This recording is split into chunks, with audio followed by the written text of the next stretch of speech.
Today's been an interesting day. Talking to a coworker, just going over like the issues that we're having as far as our department and other people in regards to just the COVID impacting us and how it's going to affect logistics of device distribution. And because you guys all know, like LA County is like the top county, and as far as cases in the country right now, so we're pretty high. Um, so as I'm talking to her, she's like, my husband's like, have you been watching the news? I'm like, and so she's reading the text. She's like, oh, they stormed the White House. I'm like, they stormed the White House. I'm like, nobody can storm the White House. They didn't get shot. And she said, no, no, no. So then I looked, and I'm like, I barely looked at the videos and the articles. I'm like, I think this is probably the most embarrassing thing I've seen. Uh, and I'm all for people having opinions about any candidate. It's up to them to have their opinion. But even just having these discussions with my brother, um, we just see society nowadays. It's almost developed a cult following where, like, whether it's an artist, a sports figure, a politician now, is like anything they do is like untouchable. There's no fault in them. There's no fault in anything they say.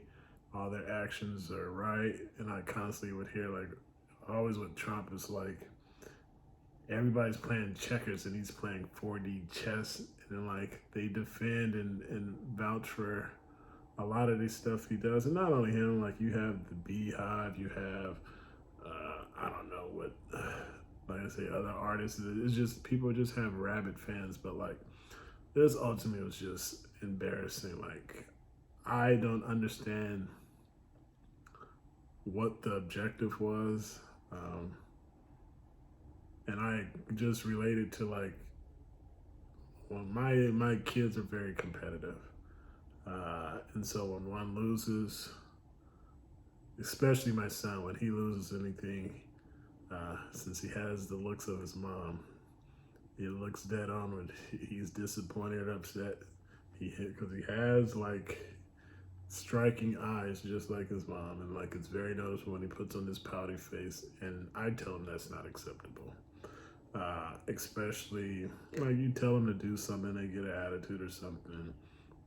And if they do it in public in front of other people, that's when you have to deal with it.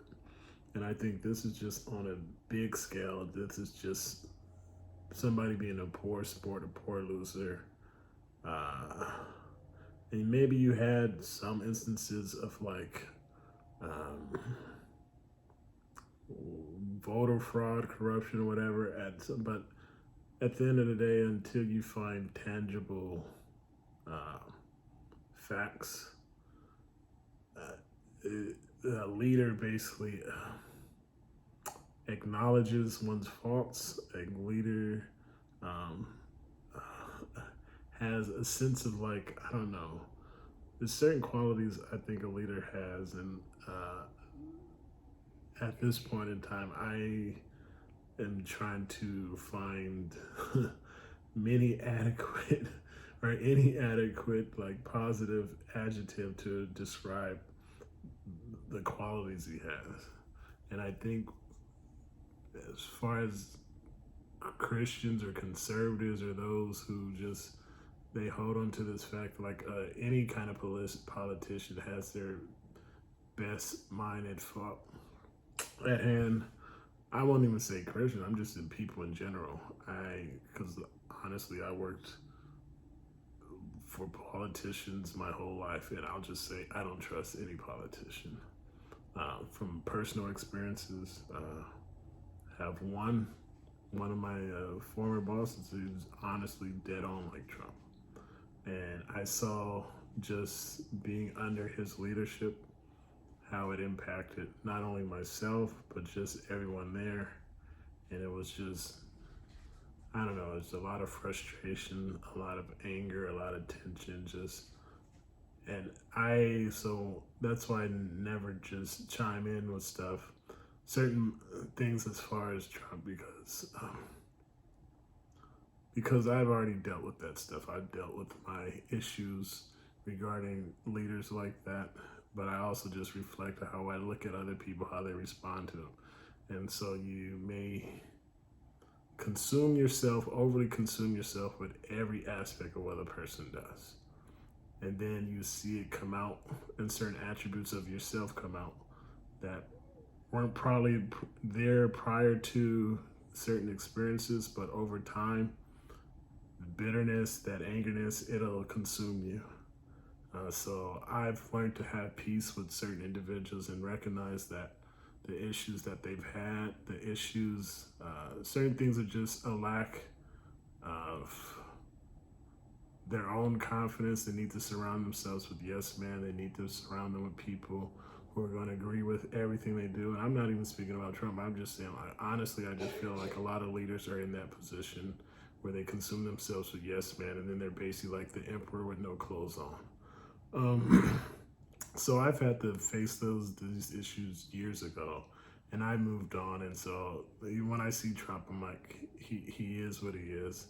But the issue, more so like just everything that's been transpired, we live in a world where we seek basically influencers. That's why people trend on Instagram, social media. They influence your mind, and we have a lot of lemmings or people who follow certain leaders or certain influencers, and that's why they get paid, and that's why advertising and sponsorship goes to these individuals. And it's not only that, but just the politicians. It's all become a joke. Nobody's serious about you in general. That everybody's looking out for self.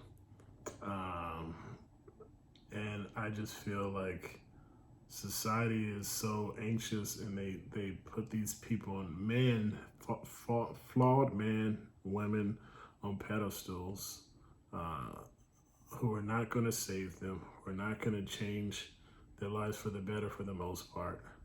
And you're going to end up disappointed by the end of the day.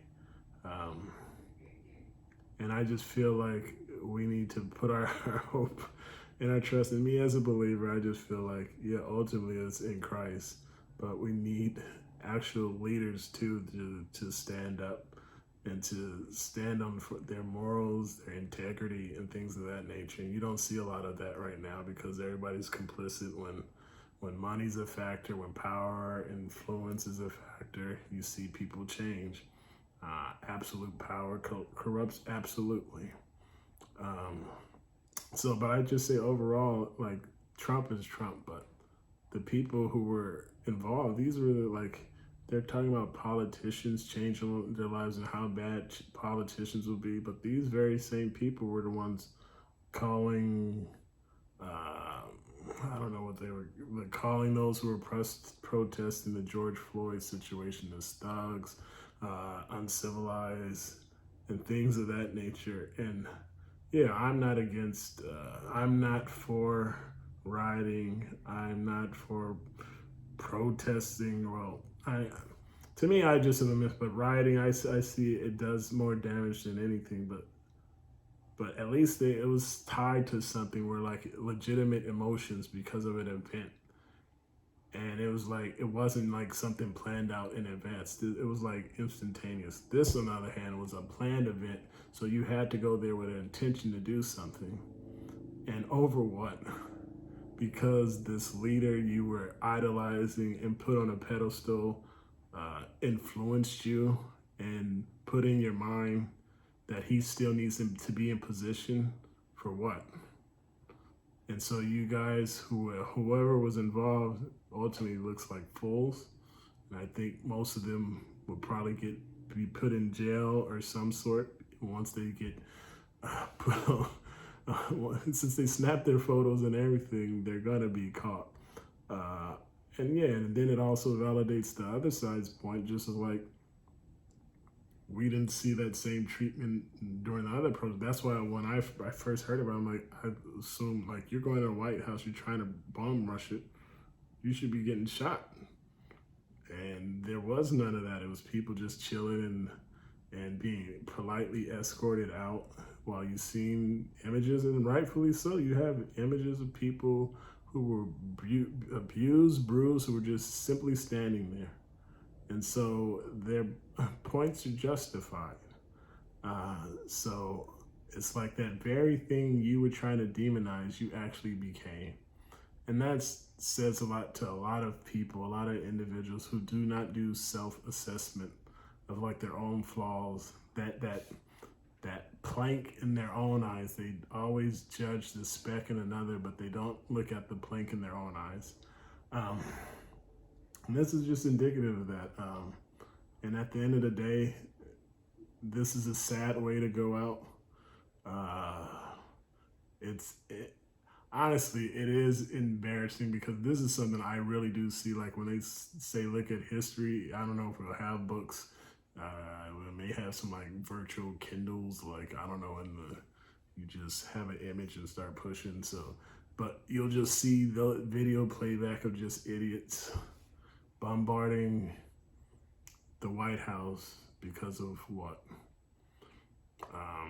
And I'm glad my kids are young, so honestly, I'm not like other people who expose them to all TV and all media, because it's just a lot of idiots right now on TV. It's a lot of people who are making money, pundits on any side. They just say lies, say false facts, and they're just like celebrities at this point in time.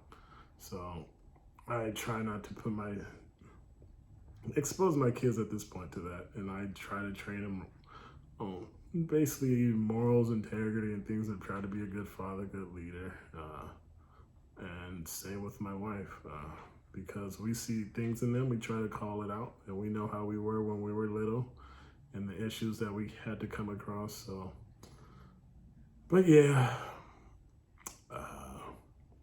this is just a unique time, and this is a topic of conversation for quite some time. But yeah, I try not to inundate myself with a lot of what goes on social media now, because you end up angry. I think it's just a lot of bitter, angry people on social media overall. I try to stay off for the most part, but also I know it could be used for good, for joy and laughter, and I need to basically bring myself back on board as well. I have a lot of different thoughts on a lot of different things. So I'm just trying to get my feet wet right now. I'll be probably doing more, or I will be doing more, just to get stuff off my chest. But because I don't feel I think like everybody, I don't think I should, and I don't feel like I like if people disagree or have a different point of view. It's always interesting to talk to people and to see why they think the way they think. Some things are valid and makes you reassess your opinions on things, and other things, hopefully your point gets across and you plant a seed and have the other person reconsider probably something that they never considered a different angle on. So, but yeah, overall, this country needs prayer, because honestly, I just feel like just because you replace one bad politician with another to be determined politician, in the end of the day, to me, they're all the same. So I'm just praying for my kids, praying for my family. I always do. And you pray for the leader who's in position, because they make decisions that impact your livelihood, whether it's locally, whether it's your direct boss. And you just need to have peace with that situation. Enjoy your loved ones. Let no man or politician divide you and your family. I think that's the biggest thing I'll say right now. Your loved ones are pertinent right now with all the things that are going on. But yeah, I'm at 15 minutes. Dang. I did more than get my feet wet right now. But yeah, this is El Jefe Negro, and I'm out. Deuces.